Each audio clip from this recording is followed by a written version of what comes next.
Uh, good, good afternoon. I am doing a review on the Inductive Study Bible. This is the New American Standard Version. This version here also comes in the ESV. I done one a few years back on the ESV, and I've had this Bible I had this Bible for quite a few years, and a few years back, about 3 years, I kind of transitioned, started the ESV, and when it came out with the Legacy Standard Bible, I shifted back, and so this is a trustworthy. It's a word-for-word translation. Really love the New American Standard Bible. This is my go-to translation right now. I've shifted back to the New American Standard from the Legacy Standard. No reason.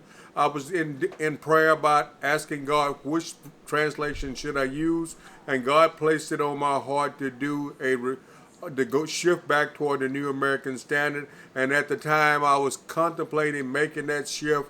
The Lockman Foundation reached out to me and asked me if I'd do a review on the 2020 large print thin line Bible, and I done that review there. So that was kind of like confirmation for me, just to kind of for this season to shift back to the New American Standard. So I've been using the New American Standard since about 1997. So this has been, if I looked at any translation, this has been my primarily go-to translation for that period of time up until now. I've used that translation more than any other translation. Kind of one time shifted since I was in a church to use the King James, shifted it at there. And I just got to the place where I didn't like when I'm doing sermon prep, always having to go back and do extensive word studies, since the King James, a lot of words are archaic, a lot of words that don't mean the same thing than what we think they mean. So people that use the King James, I highly recommend do a good word study and find out that you are actually understanding what it says and what it means. So this Bible here, like I said, this is a leather print, and they make a leather print now, but it's not the same. I did check the website, and they don't have a leather print in stock right now. I'm pretty sure they will be getting those back here. And this is the leather print that I got a few years back on the ESV here. So that is the ESV version there. This one here is made by Harvest House, K Authors Ministry. So they done. I think this was a better quality, a little bit better quality. And that's a good Bible there, but this is a little bit better quality. Now they do have like the True Tone. I did get my wife a version of that in the ESV at the same time now. So this is True Stone. I didn't like about the True Stone since it's got the pages of white, but if you can get around that there, this is a good one. They do have the hardback, and the hardback actually sells for $49.99 on Amazon, and also they're back, and the True Tone sells for $74.99. So these are really good Bibles here, and what this Bible does, it helps you get in the Word for yourself to see what it's saying. What a lot of people do is the study Bibles, and the reason you get a study Bible is for the notes. And so this Bible here, it doesn't give you any study notes, but it kind of points you in the direction so you can see for yourself what the text is actually saying before you look at any outside resources to kind of like lead you down that path there. So I think when you get the truth for yourself, there's nothing like study Bibles are beneficial. I have quite a few of them now. I got commentaries, but it's nothing like discovering the truth for yourself. So this is it, the New American, and it is the 1995 version. So just want to let everybody know that it hadn't came out with a 2020 version here. And the first thing it talks about is observation, observing what the text is actually saying, and interpretation, interpreting what the text means, and then how do you apply that text there, application there. So if you will get familiar and learn how to do those 3 steps, you will get truly what the text is saying, and not come into the text with any preconceived ideas or what you know, what you've heard. You're going to actually see what it means, because it's taking you to a step-by-step detailed approach on what every verse, so you can see for yourself what the Bible is actually saying. So it gives here, you ask the five W's. What? No, it's who first. Who is actually speaking? Who wrote this? Who wrote that particular book in the Bible? What is the subject? What are they talking about? When did this happen? The timeline. Where did it happen? Geographical location. And the why was it being said? So those are real good there. So, and then you get to, and then once you go through that process, then you can arrive to the application. What the application, how to apply it. So too many times Christians read the Bible and start to trying to apply the text, and a lot of times they're trying to apply the text that was not necessarily meant to them. Everything in the Bible is not written to you. It was written to the nation of Israel, a lot of things in the Bible. So some things that are only written to them and not to us. Now we can learn lessons from what are in there, but you can't claim everything is your promise. You know, so there's certain things that are promises. So you have to be able to, by careful study, be able to know the difference in this one here. So this gives a detail how you go through this Bible here and actually how you mark the Bible. And what I've learned, and I've been working my way back through Romans in this particular Bible, it slows you down to where you plan a close, detailed, systematic, step-by-step approach to arrive at what the text is saying. So this is great here. I really love this Bible here.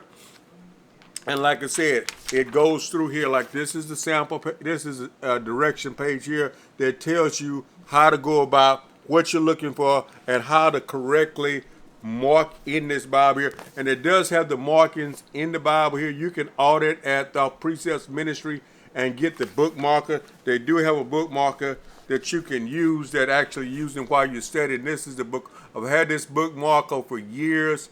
Actually, I've quite a few years. I probably had this here about 7 or 8 years, this particular bookmarker here. I think the font in this Bible here, I did check. I don't believe it's Mike sewn. There was a little indentation in Mike, but I'm not seeing where any sewing in. So good possibility it's not Price sewn.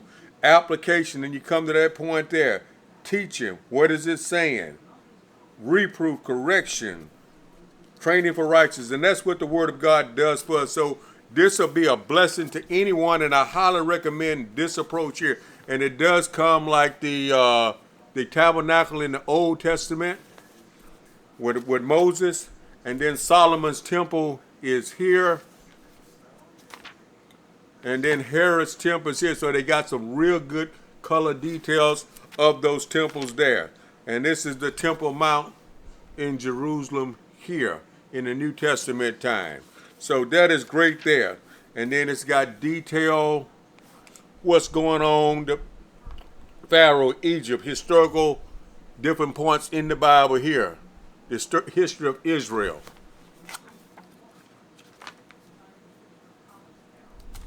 Another one here. So it's got quite a few charts in there. And at the beginning of every book, it does have an introduction, but what if it does here? That is the introduction that you can see there is the introduction there.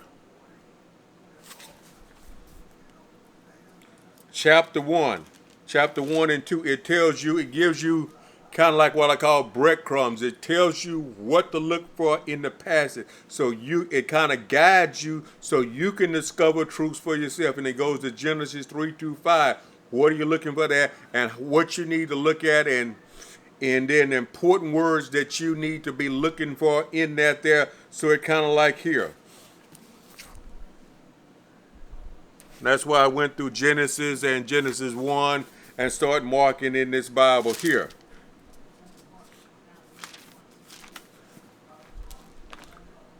So this is 1 Samuel here. This is some markings that I've done in 1 Samuel here in this Bible here.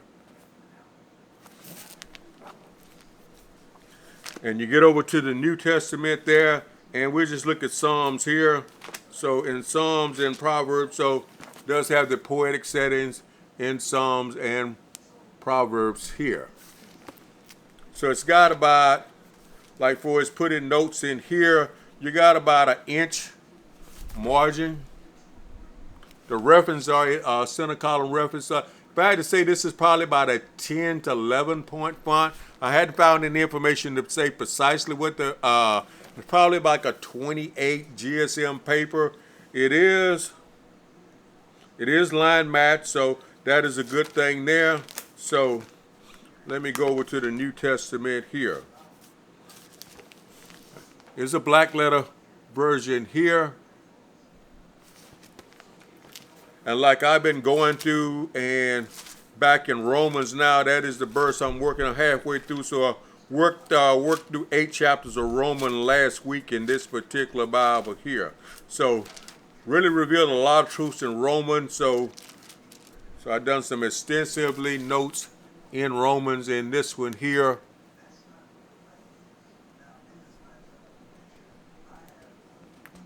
And marked it extensively. So in marking this Bible here, I do have a pen that I utilize for that there. So don't have it with me before here. It's got hold on one second. Let me see if I can get that. 1 second.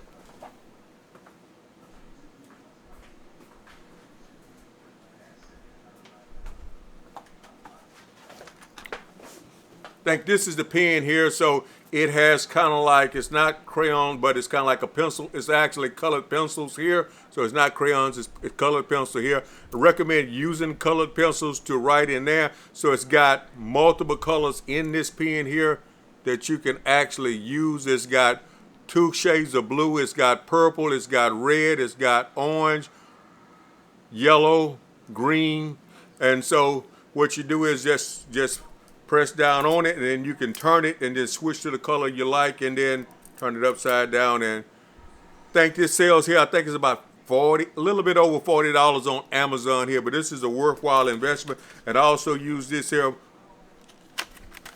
these type of pencils to actually write in this Bible here. So that is the Pigma pens here, the micro pens here. So no bleed through, they work perfect. And they hold up after years of use with this here Bible. These will last, and they do a great job here. So that's what I highly recommend that you utilize with writing and marking in this Bible here. Because I've tried Crayola at one time, and that's kind of like the bleed though. So it's worthwhile investing in what's going to work perfectly in this Bible here. So I was trying to do it on the cheap. Big mistake. So use the right tools to mark in this Bible here. And so give you an example here, like in Romans chapter 6, for example, kind of show you here. No, that's Acts chapter 2 here. And this will tell you when you come to that and it's got that circle here, it's kind of like telling you to go back to the front of the chapter to tell you in the chapters that you're finna read in chapter 3 of Acts what to be looking for, what to identify for when you're going through that there. So in the very back here, it does have quite a bit of information here. In the back here, major events in Israel history here.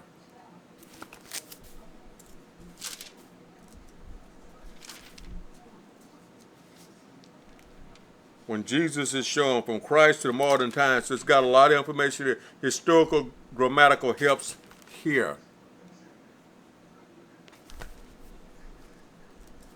The Ark of the Covenant. Understanding Gnostica. Guidelines to interpreting predictive prophecies. So it's got a 1-year reading plan and a 3-year reading plan here. So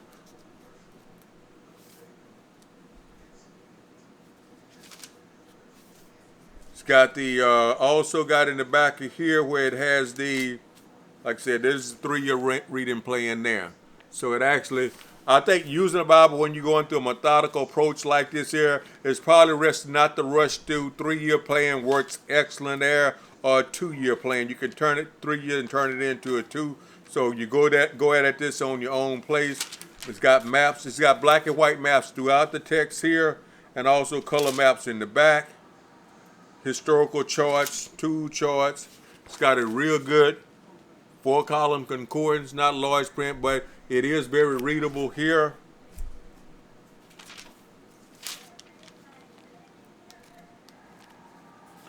Does have notes. It's got about 8 pages of blank pages where you can put notes in the back. So I put quite a few notes in this one here.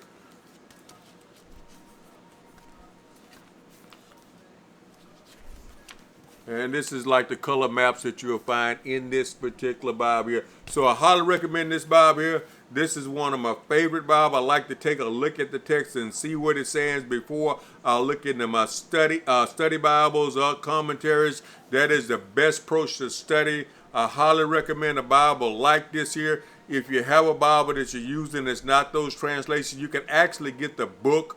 And they do make a book on how to study the Bible that has all the information in that there by Precepts Ministry. So you can actually use that. I highly recommend when a Bible where you got room to take notes. And so a single column verse by verse Bible seems to work perfect for this type of Bible here and this type of inductive Bible study. May you have a blessed day in the Lord. So if this has really blessed you, click the like button, share this with someone, subscribe to my channel. Greatly appreciate all my subscribers, and have a blessed day in the Lord.